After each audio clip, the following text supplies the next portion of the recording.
Welcome, everyone, to another episode of the HR and Payroll 2.0 podcast. I'm Pete Chiliakis, and as always, I'm joined by the legendary Julie Fernandez. Welcome, Julie. Thanks so much, Pete. I'm excited because we haven't had a news episode in a little while. So Yeah. I feel like now that we do them separately, people start to wonder, wait, what's going on? And so we're going to catch up. Yeah, and didn't we just say like in an episode in the last 3 episodes? I think we started one by saying there's not been a lot of news, and now in this week it's just been an explosion. So absolutely, yeah, we got to cover it, right? Do a little summer edition here, and then get us ready to go out on the conference trail. Yeah, and I got a theory, like there's always a bunch of stuff before the conference trail, folks trying to make announcements about there's, cool partnerships and the things they're doing together. And I know you're going to head us in that direction. So if you're wondering why it's blowing up all of a sudden, then that's a really good reason why everybody's winding up conference season. Yep, that, and I guess quarter 2 is probably closing for a lot of folks. They're trying to get that in before make those earnings look good, I guess. But yeah, so a lot going on. But hey, before we get started, I want to just remind everybody to please give us a subscribe, give us a rating, give us a share, like whatever you can do to engage with the platform. We would really, really appreciate it. It does a lot to help us out here, and like I've teased a few times, I can't wait to tell you what we got planned for 2026. It's coming, so just be here with us when it does. So. All right. Why don't you drive us into it? I think with some Workday related things, huh? Yeah, man. Workday went shopping, boy. They really stole the week, and not to be outdone by SuccessFactors, right? They made a big acquisition, which we're going to talk about. That happened a few weeks ago, but Workday really went for it here in Q2. Go for broke, right? Yeah, let's start with the first one, right? So the first acquisition is one that you may not be terribly familiar with. I'm not all that familiar with it. They bought Flowise AI, which is a low-code platform that basically makes it easier to build AI agents, right? It gives you the chance to, or the capability to prototype. You can debug, evaluate. It gives you metrics. And if you think about it, if you go back to, I don't know if you remember, I can't remember if we did an episode on the Innovation Summit. I think we did with Workday, but also if you kind of looked over the summer at some of the things that Workday were talking about and releasing, obviously AI and agentic is double down city, right? All the HCMs are really laying into that. But Workday has their Workday build, right? And that is built by Workday, that's built by customers as well as partners. And we've talked about some of those solutions that are coming out from like the Deloittes of the world who are creating things to help with sector specific challenges. We've got customers building some cool things, and they're starting to enter those into the ecosystem for other customers to pick up. Plus, you've got Workday building things. But in June, they unveiled the AI developer tool set, right? It gave developers the ability to customize and connect apps, AI agents, all that sort of thing. So, this just falls right in line with that, and it really shapes what I think is going to be their AI play. And don't forget, they also had the digital workforce management announcement, the agent system of record, I think they called it, that basically gives you the ability to centralize the management of all these agents. So Workday is really building, an opportunity for customers to take that and make it their own, right?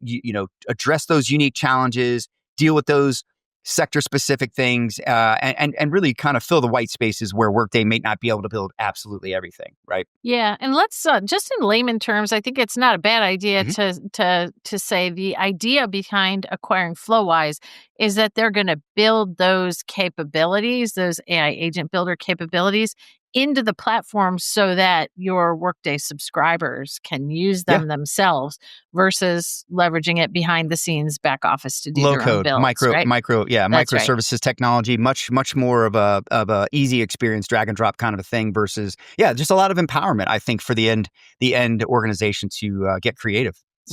So congratulations to Flowise and Workday, and I bet there's more in our Workday hopper. Oh, yeah, lots more. So obviously last night I was coming back from a lunch or an evening happy hour, I guess you could say, with a couple of friends. Shout out to Susan Richards over at Sapient. We got together here when she comes to Atlanta. We always check in with each other. And this happened as I was walking out and was trying to read a little bit of this on the way to my car and then dealt with it when I got home. But I think the massive news, right, which is a big boost for Workday, but also a counter to what we're going to talk about in a minute, which happened a few weeks ago with SuccessFactors and SmartRecruiters, is that Workday has added Paradox to their platform. Now, if you're not familiar with Paradox, I don't play in the recruiting space quite like I do HCM and Payroll and other places, but I'm very familiar with some of these solutions and have briefed with them. You might remember Paradox had a chatbot very early. called Olivia. And really what they did was they sort of, modernized conversational recruiting and created a much better candidate experience, and are bringing all that, now to Workday, right? And when you think about all of the HCMs, I would say the big three, especially Workday, SuccessFactors, Oracle, they all had opportunities around talent management to advance. Recruiting was probably not the A strongest for sore spot. everybody. Yeah. So yeah, this really matures Workday. It makes total sense. They've been very close for a long time.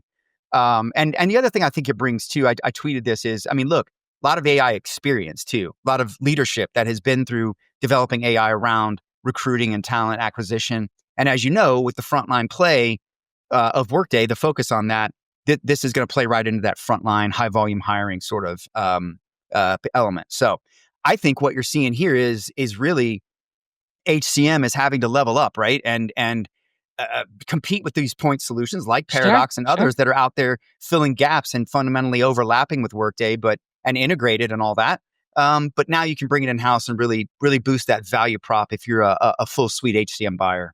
Yeah, Yeah. that's so interesting because, when clients look at point solutions and try to identify strategically, what do I really need a best of breed or a point solution for, and what can I do inside? Recruiting and onboarding is one of those. It's one where there's been so much innovation and other providers, and compensation is another hmm one, for example.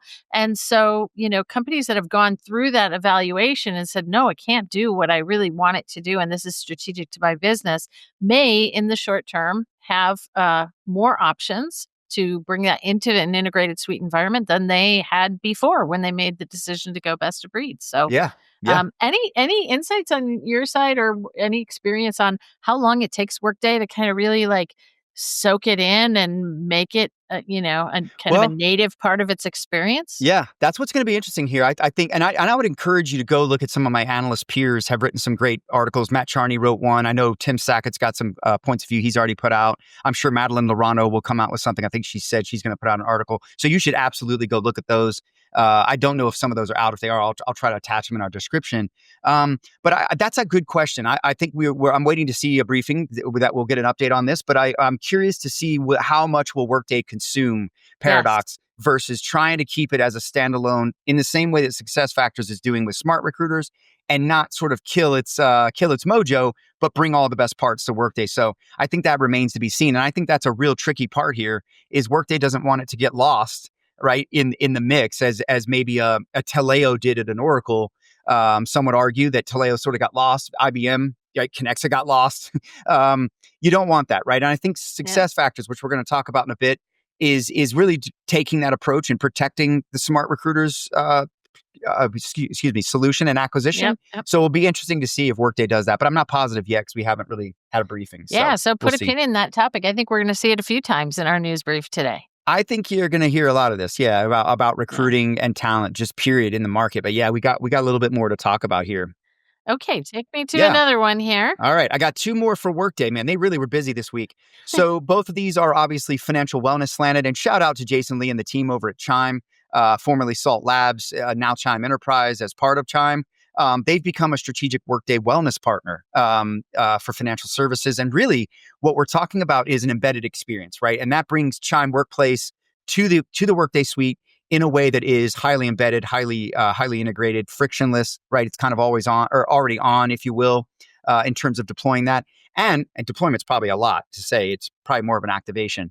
But Right. really, I think the really interesting thing here is it's going to be featured in the Workday Employer Benefits Selection Portal, and it's really going to be a big boost, I think, for Chime Workplace. It's probably the biggest partnership I've heard them announce. And don't forget, listen, we've talked about this before, I think. But Chime is more than earned wage access, right? That's right. They've That's got a right. play that says, look, we need to be multi-generational and multi-use case, maturity, right? We mature along our financial prowess, if you will, education.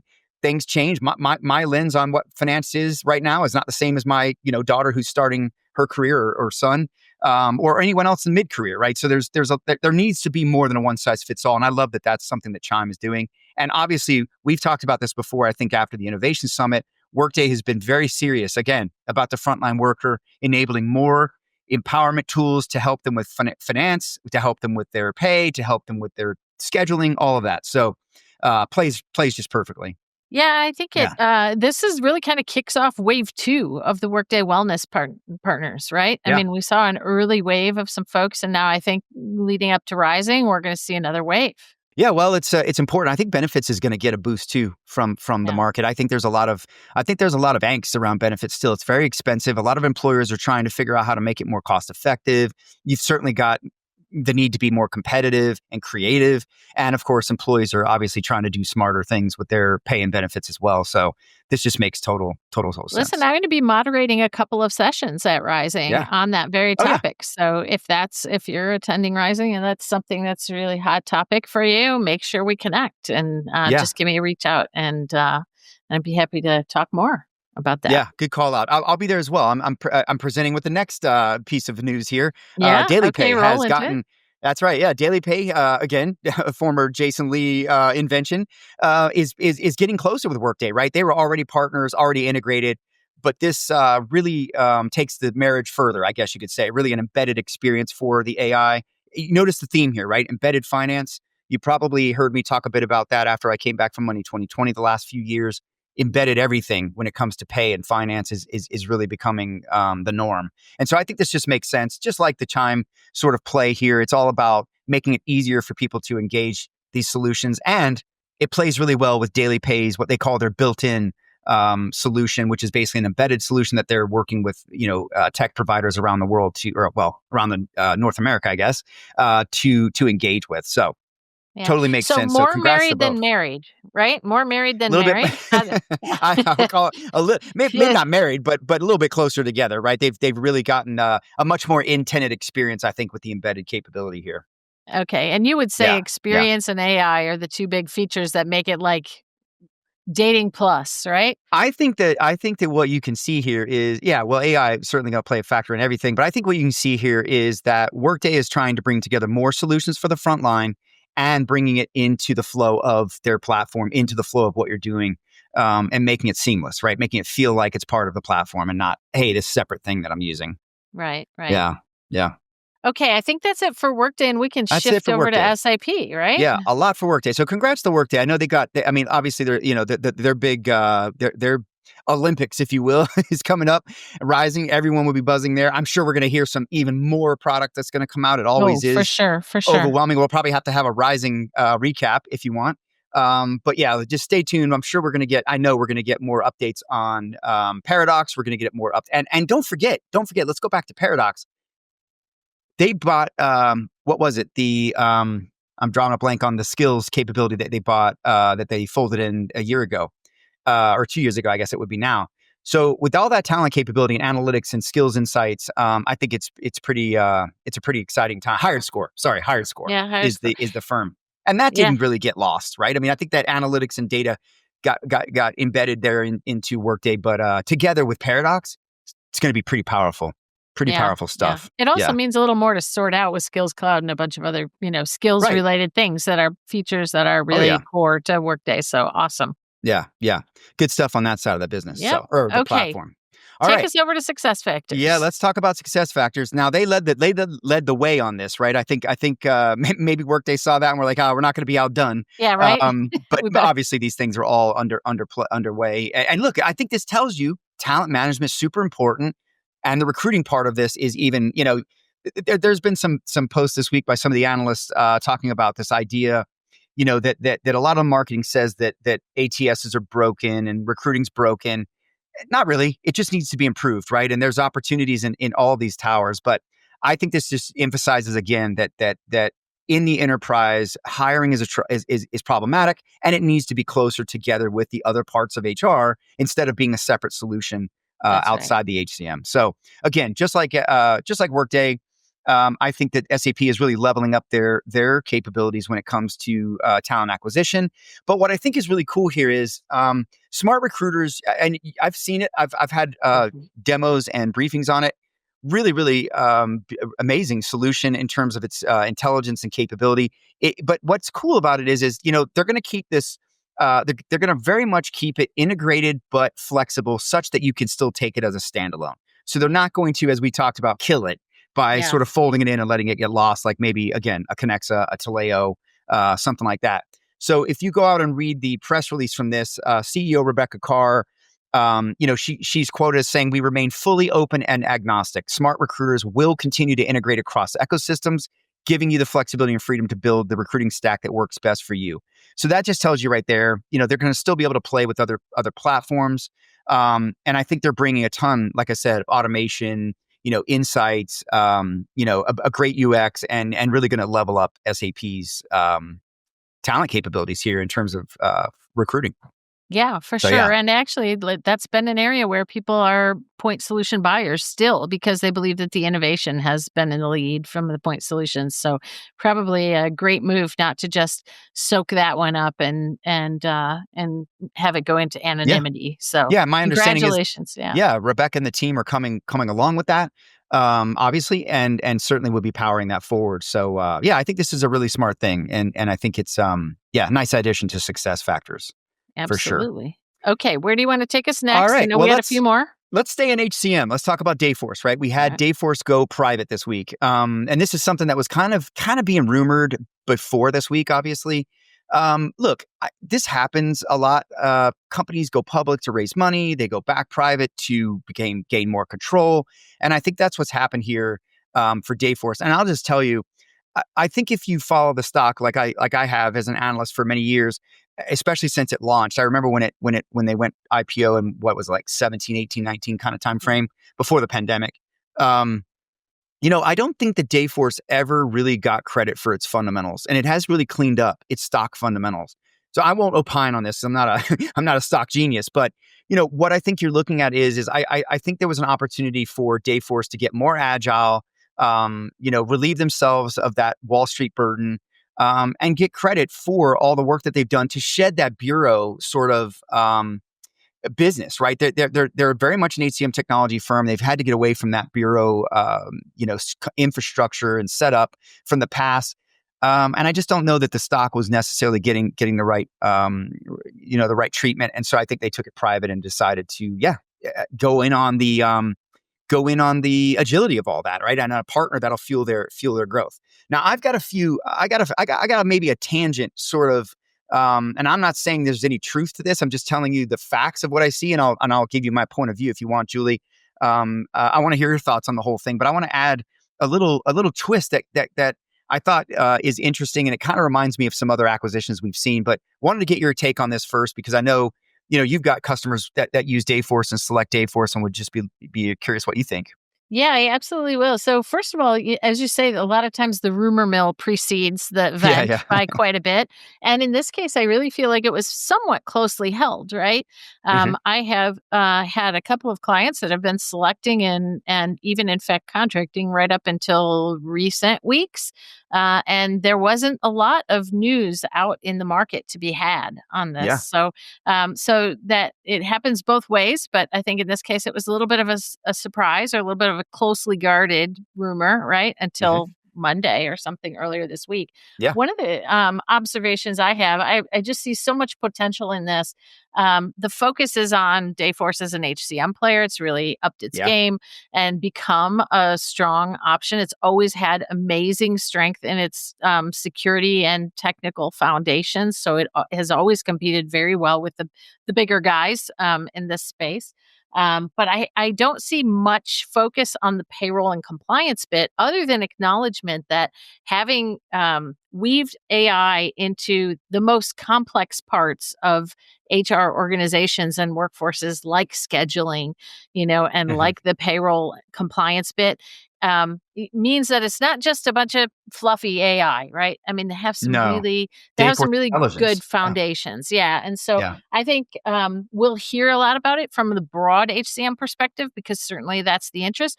But I don't think clients and buyers and HR leaders out there should overlook the fact that if you've already pegged your horse to an HCM engine like Workday or SuccessFactors or Oracle, you know, that Dayforce can still play in its core, in its strengths in the payroll and time. It's always had very, very solid foundations in that area. So, Oh, yeah. obviously the ideal is to have an integrated suite for anybody and everybody out there, Yeah. but the payroll and compliance strength, the time and workforce management strength in Dayforce is really something to keep your eyes on. Oh, And I yeah. don't think it gets enough attention in some of the writings that I are would happening. agree. I would. You know why? I kind of think it's just taken for granted, and others are focusing on other things. But that is absolutely at that. When I say bureau, that's the heritage of Yeah. Ceridian, right? It was Yeah. formerly that. Now bureau means like very, it's not transformational, right? It's just sort of, Right. handing out work to an outsourced provider. They've shed all that. They're very much a managed service provider under the hood, and I would say probably one of the more mature and capable managed service providers of all the HCMs, right? When you think Yeah. about, Yeah. some of them don't even, don't still do that, which I understand. It doesn't make sense for some of them.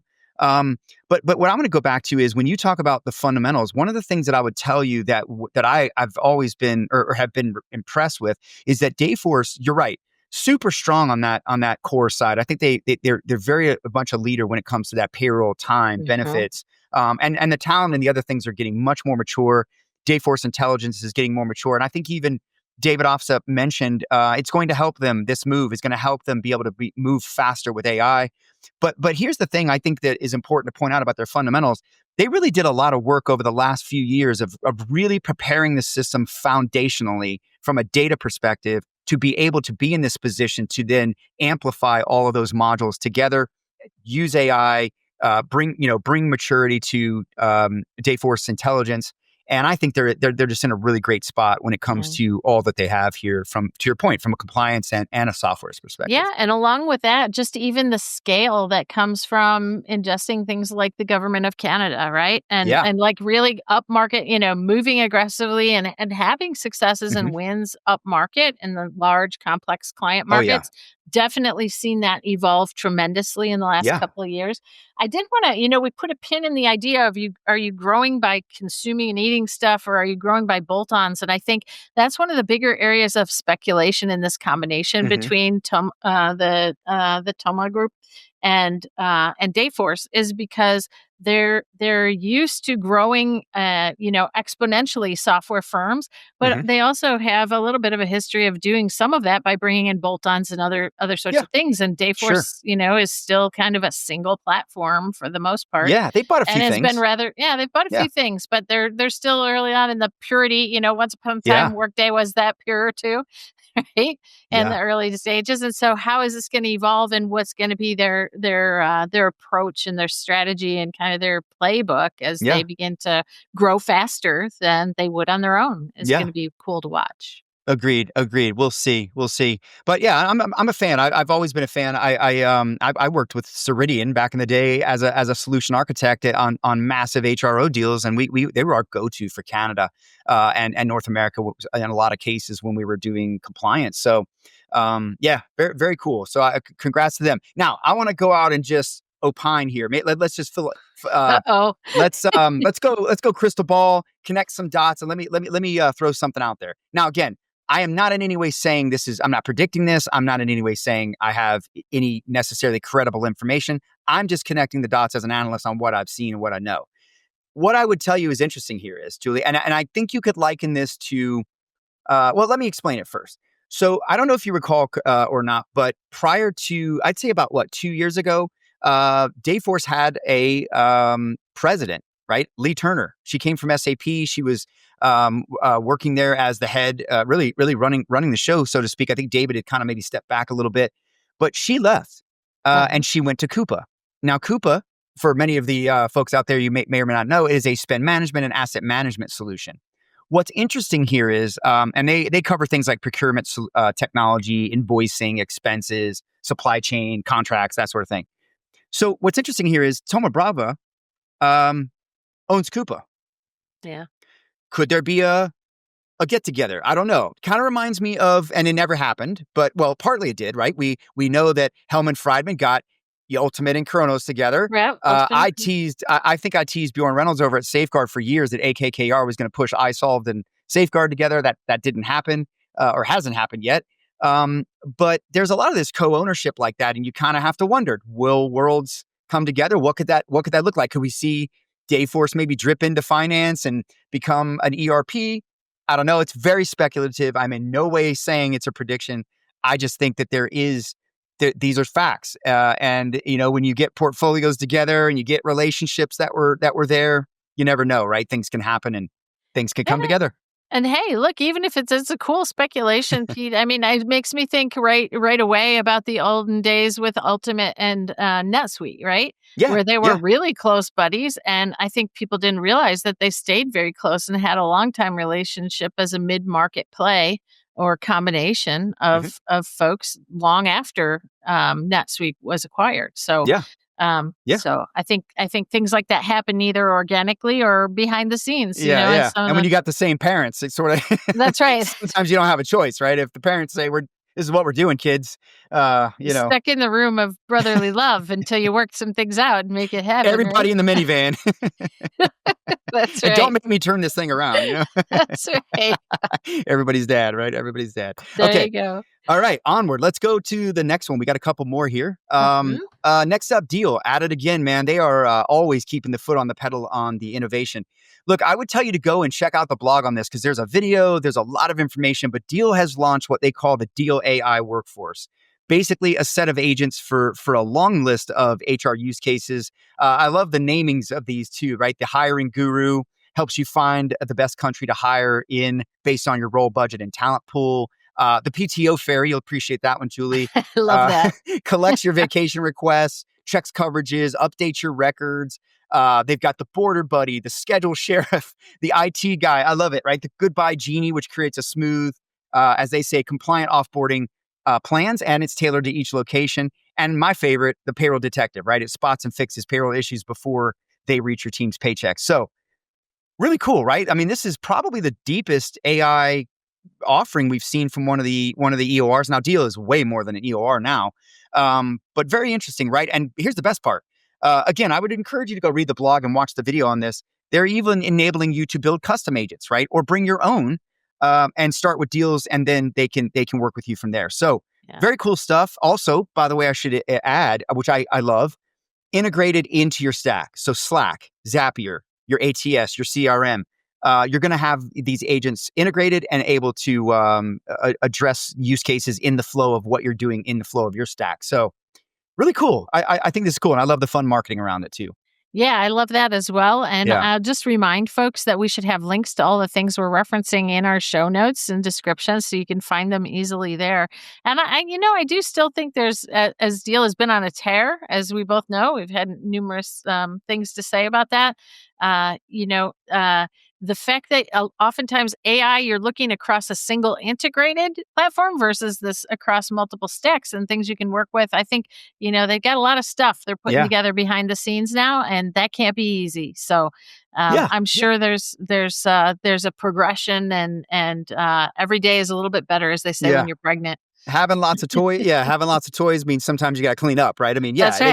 they got to get all that in one, and they've done a good job, I think, of folding in and normalizing their experience. And obviously that's going to take time to get all that there for any of these acquisitions. But yeah, I think this is really cool. I love this, this sort of, you read this and again, I'm laughing because these are cute names, but they're solving real problems, right? That people Yeah. are dealing with every day, and that's what this is about, right? The movement here with AI, I'm see- it should be making life easier. I'm seeing like a Marvel comic style I- game board going, Yeah. that Deel is probably going to come out with at HR Tech or something. I don't Yeah, know. we need to take those and drop them into ChatGPT and ask it to animate. Could you animate these? Yeah. Tell me what this would look like if they were cartoons. That'd be hilarious. I wonder if we could interview him after we create him, Yeah, bring him to yeah. life. I know. Oh yeah, that yeah. There we go. That'd be fun.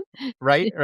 All right, Julie, you got something, right? I believe couple. Yeah. I do. I wanted to talk a little bit about, I've been doing a lot of writing in my monthly LinkedIn newsletter, HR Transformation, HR and Payroll Transformation, about all the stuff that's going on in the workforce management or the time and scheduling market. And a lot of it is driven by legacy platforms that are hitting end of life. In Mhm. fact, several of them, based previously on the UKG Workforce Central, are expiring and have had an expiration date of early 2027 out there. That affects, ADP time users. It affects, a number of different platforms. It affects UKGs, some of the ultimate legacy platforms as well. So there's been a lot happening in the client markets around time and how the heck do I get myself onto something that's not going to just Yeah. stop or end on me.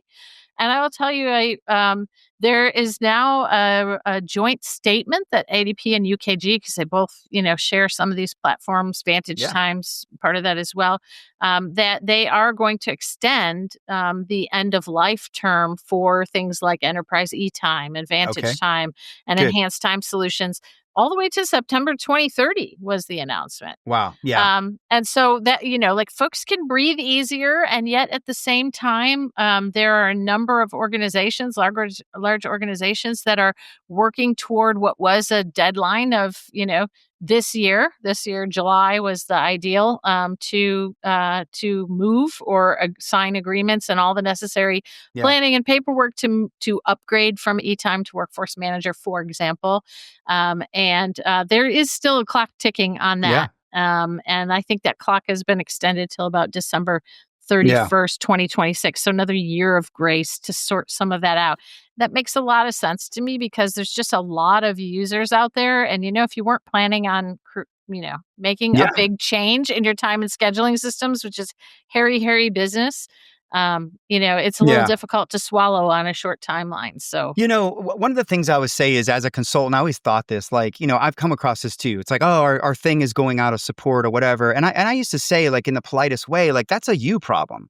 Does yeah. that tell you that if a vendor is sunsetting something that is incredibly old that folks aren't staying on or whatever, doesn't that tell you that maybe you're moving a lot slower than where where the Well, ball is it moving? does. Like, yeah. So, I hate when we vilify the vendors for this because what are the Yeah. vendors' jobs? Their job is to innovate. And if you're not going to them for an innovation cycle that you can't and won't produce internally, you gotta go. You gotta change. You gotta evolve. And I think that this is good. Like when these Yeah. solutions are coming around. But I do have to be sensitive to the fact that we understand not everyone can move at the same speed, and Yeah. it's going to take time. Well, So, and listen, yeah, sometimes leaders, HR and payroll leaders, they really yeah, do need kind of an end of life a deadline to reason. to be taken Yeah, seriously from a funding and investment standpoint or a resourcing yeah. standpoint. And Sad.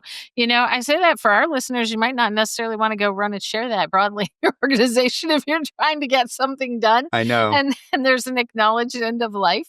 Just jokingly, but yeah, so There's a lot of that out there, It's crazy. there It's is. crazy. But we've got to, yeah, hopefully we'll get some change there. But yeah, this is cool. And look, I'll be heading up to ADP in a few weeks to go to the Innovation Summit for analysts. And I know I've seen the agenda. A big piece of it is workforce management. We're going to get a good update on that. So I'll be able to ask a lot of questions. So when we come back, Julie, we're going to have probably a couple of episodes I on think so. update debriefs, right? Because there's just so much going to come. I mean, look, we aren't even out there yet, and we're already talking a full episode of updates, and a lot of this just came about in the last 2 weeks. Yeah, So yeah, I think fall's going to be exactly. packed. I really do. I really do. Exactly. So I think I'm All at the right. end of my news ones. If you don't have Yes. another one, I know we both we Well, had an article catch our attention that we're dying to talk about for a we bit. got a couple of them. You want to do the first one, the MIT study? Yeah, the MIT study. So Yeah. I think this is one of those. I don't know that I would call it clickbait, but it's certainly getting a lot of clicks and a lot of posts for sure. And that Yeah. is related to an MIT report. And the headline of it is that the MIT report says that 95% of generative AI projects, in-house projects, are failing. And so that has, it begs the question, first of all, you and I have had a number of conversations about how sometimes the easiest way to get into AI is to go there with your providers and your partners and folks that are doing it across their entire client base. And it begs the question, and some conversation around, is it really that 95% are failing? I think some of the nuances that I read as well, 95% can't point to a quantified ROI or quantified base. Well, that may not mean it fails, right? And Yeah. it's certainly the Yeah. goal. And it's early, and you have to fail fast and furiously with a new Agreed. technology like this. So what are your thoughts about it, Pete? Yeah, so I didn't entirely get to read the entire study. I don't know that you can without paying for it. So I just haven't done that yet. But what I've read multiple articles written about it. So let me maybe give it some clarification. So one of the things that they said was, and I don't know what the criteria was, but they said only 5% of integrated artificial intelligence pilots are, quote, extracting millions in value. So I don't know if that means they excluded the ones that weren't. But I think what they're saying is that fundamentally they're not getting the ROI that they expect, right? But when you go into this, you dig into it further, you see that many companies, it says here, quote, many companies are implementing tools like OpenAI's ChatGPT and Microsoft Copilot, with over 80% having explored the technologies and nearly 40% reporting their deployment. However, they're enhancing productivity at the individual level, but not necessarily at the overall company or function level. And so back to your point, Yeah. I think what this is saying to me, if I, without reading the whole thing here, is that you've got a bunch of employees probably running around using the commercially available solutions. Hopefully they're not. Hopefully they're Recklessly, right? yeah. Hopefully they're licensed by the business at least. Copilot hopefully is obviously as well. But I think what this tells you is that you've got to be. You can't just sort of be doing. I hate to say doing AI. I hate that. But like you can't be running around letting people sort of piecemeal AI. There needs to be a strategy. There needs to be an overarching use case set that we're working towards, and outcomes that we're trying to achieve, such that the processes that we're transforming around them or this around are fundamentally going to reap that ROI. Because if you're just sort of shooting in the dark and everyone's kind of doing a little bit, you're getting these incremental ROIs, but are you actually getting any scalable ROI? And I think that's what this is really saying. So, Yeah, for yeah, sure. It also, I can't listen to this and think about this without thinking about the episode we did with Thomas Otter from Acadian Ventures, yeah, who reminds us so aptly that, yes, the revolution is coming and it ain't here yet, because when it's here, yeah, you're going to feel it. And yeah. there's going to be a paradoxical shift, It's across still the very entire. early. It's So still this is very early. very early, and I hope it's not too discouraging for folks, but it should also, call out the things that you're saying. You need to have governance. You need to have a strategy around it. Yeah, You need to figure out exactly how you're going to dip your toe into this, and you need to seriously consider working through some of the things that are easily available to you. And you also need to know where your legal and procurement stand on it. I know yeah, I hear things from both sides of the house. I've had folks absolutely tell me, as I'm going to do some engagements with them, you need to assure us that you're not going to use AI, and right, others right. that are the exact opposite. And so your corporate energy and your corporate culture and your corporate policies around that are really incredibly important. Yes, yeah. No, I love that. And look, we not to well, I guess to tease an episode, we just recorded an episode that we're going to put out with a payroll leader, a payroll executive that is absolutely living this. Yeah. And what did we hear from her? I think if you took away what I took away is they had a very distinct plan for what they want their AI to be doing in stages and building, right? And it's not like hey, let's just go do AI. Yeah. Yeah. It's more of a very purposeful. We want to solve this, and this. Yeah. And then we're going to go to that, this, and that. You know what I mean? Yeah. It's not Yeah. a sort of throw a net out there and just see what we can get.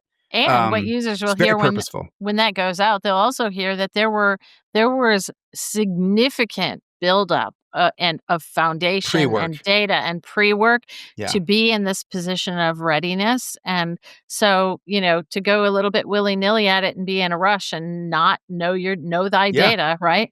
Has its risks as well. So, resist the urge to feel like Yeah. I just got to throw something out there, because we can see there is some evidence that has some bad repercussions. Oh man, yeah. I mean, you're just going to cram a bad data into a bad process. It's going to come out bad. You know what I That's mean? So right. no, you're right. I think we use the word. When we did our where a leader should focus in the beginning of the Mhm. year, I think you used the words fitness, right? A Yes. fitness to your data.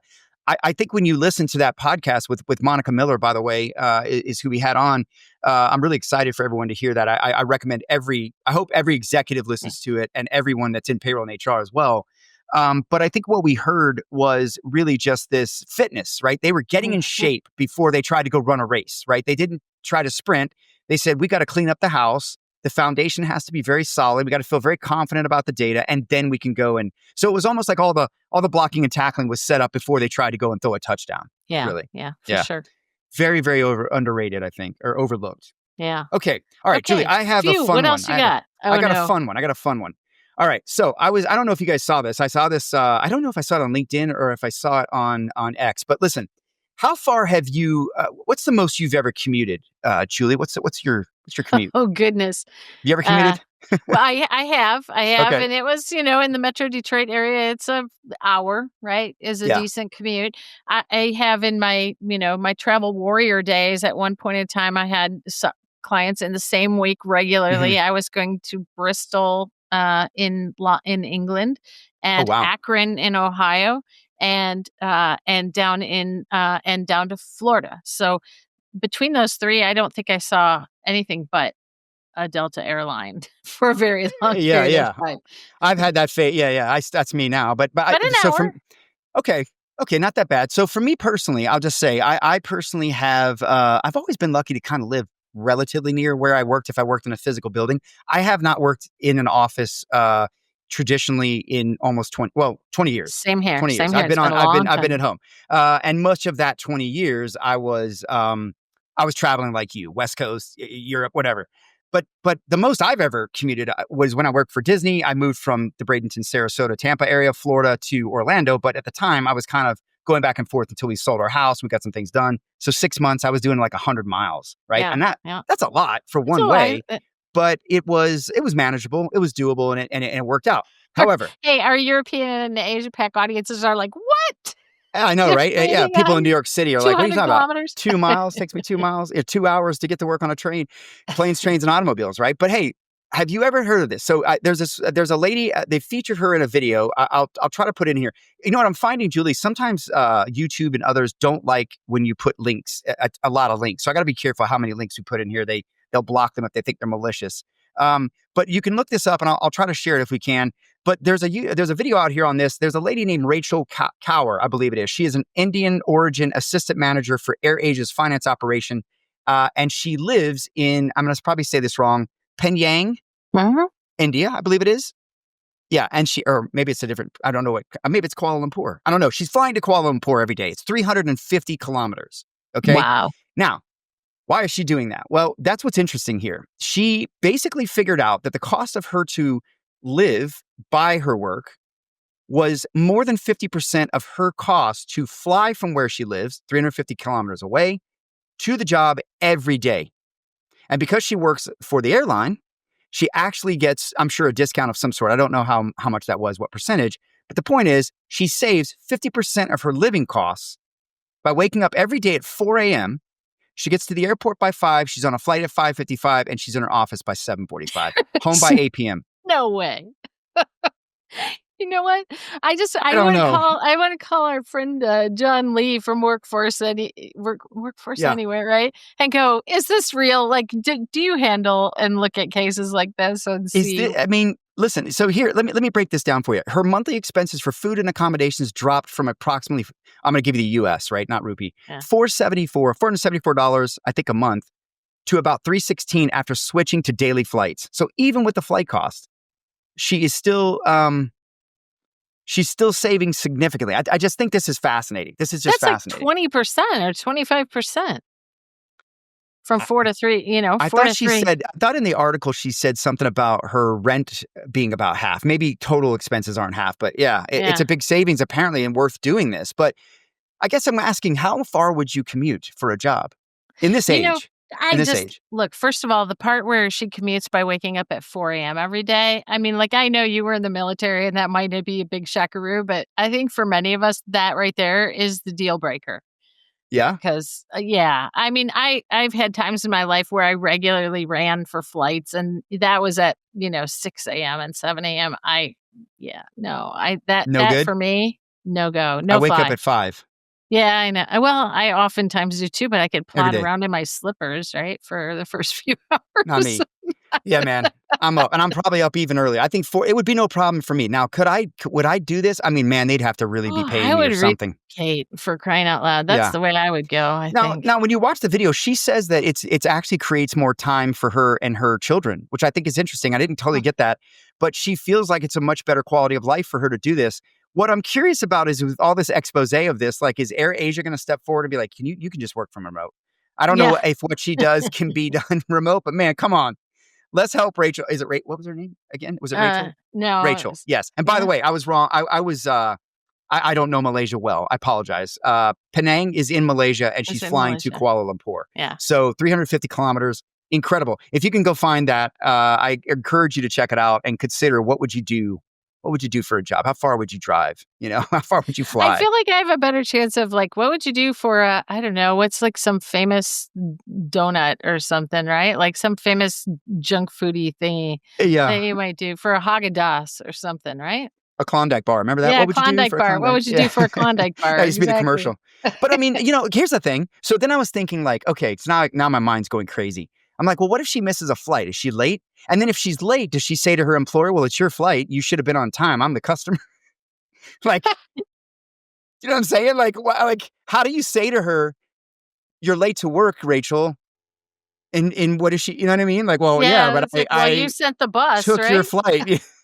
You should, you should know that you probably made all of the flight late to wherever they're going. You should do something about that. I mean, Oh there's my so many gosh. things going through my mind about it. I'm just like, and I'm dying to know, like, how does she go from she gets to the airport? She goes to the airport at 5, boards at 5:55. Like, I don't think I could Well, do wait, that wait, in wait. Atlanta, I know, even I'm with sure you Clear, could in even with Atlanta, but Clear. you know what? If she works for the airline, right? Because she works for the airline, Hmm. then their offices are probably right there at the airport, so it's not Maybe, like she has to go anywhere else, maybe, she's yeah, maybe probably she gets right a there. special Yeah. pass to get on the plane. I I don't mean, know, whenever but I've worked with airlines, they're, like the offices are right there in the whole yeah, airport complex. So I yeah, don't know. yeah. Well, that was a fun one, Pete. You threw me for a loop there for sure. Yeah, I think we should do more of these. I think because I sit and I think about it when I see these. Like, I start thinking about, well, what would I do if I was a manager and I found that out? I mean, would I try to help this? Like, how could I help her? And that's where I'm like, hey, AirAsia, maybe we need to we need to see about some remote work here. If it's Or like every other week or a few days anyways, something, right? a 4-day Something. work week, anything. Let's give Rachel a chance to spend more time with the family. I don't know. But hey, listen, what a great advertisement for AirAsia, though, when it comes to their airline. I mean, if she is on time every day, that's a great Hey, story. that's a dedicated worker who really wants to be at work too, right? It must be, yeah. No, but hey, look, Awesome. she likes her job, and if you're, listen, I actually think this is positive because would you go through this if you hated your job? No, I mean, I well, don't think so, right? So not if you could avoid it. who knows? Maybe it's a great place to work for her. And it's a great job. I'm sure she has. I mean, she's in finance. It's probably a good career. And look, if it works, a lot of people do crazy things for their work and commute. Even I've heard even further commutes before. So Yeah. in a car, right? So that you Hey, can only did imagine. she happen to say that this was only since like back to work? Like, I wonder if this was a back to work Uh, policy or back to the office No, I policy, don't think she did. I think it was you a know? personal choice because she felt living near the office was going to cost her more because of the city, Yeah. I guess. So cost of living maybe, but Mm, that's kind of happens here, right? If let's say you don't live in New York City, but you live in the suburbs, you're commuting, right? Some yeah. people come from Connecticut and other places a long way because the job is in New York City, and that's not uncommon in that Philly, Yeah. Well, other place. I mean, here in Atlanta, my neighbor drove down. I mean, we live a good 35 miles from the heart of the city or so, maybe which in maybe Atlanta 30, can be 25, an 30. hour and a half or more. Yeah, maybe 20 to Three. 30. And it's easily an hour. And he drove downtown to CNN Center every day for 17 years. Yeah. That's a Yeah. long, I mean, that's a 2 hour, if on a good day, that's a 2 hour both way experience, right? I mean, man, that's a lot, Yeah, you it know? sure is. Hey, That's a who lot. says we don't talk about every possible angle of being in the workforce, We right? do. We do. We This was always a do. fun one. Yes, it was a good one. So we'll have more like this. And yeah, I think, look, expect us to come back from the road here. Mine starts in a week. I think Julie, yours is going to be in a week after that. So yeah, we'll be hitting a bunch of conferences and come back and compare notes, share what we've learned. Yeah, and just more content, more great guests on the way. I'm so excited for some of the episodes we have. We can't even, it's almost like we can't push them out fast enough, in my opinion. For sure, for sure. Yeah. And way more to come in the hopper. So, Yes. yep, we'll Yeah. keep Yeah. up the pace. Yep. I love it. All right. Well, thank you for listening. And like I said, subscribe, like, share, whatever you can do, rate. Five's better than one. Remember that. Yes. 5 stars better than one. And we appreciate you. And we'll be back with more content and education soon.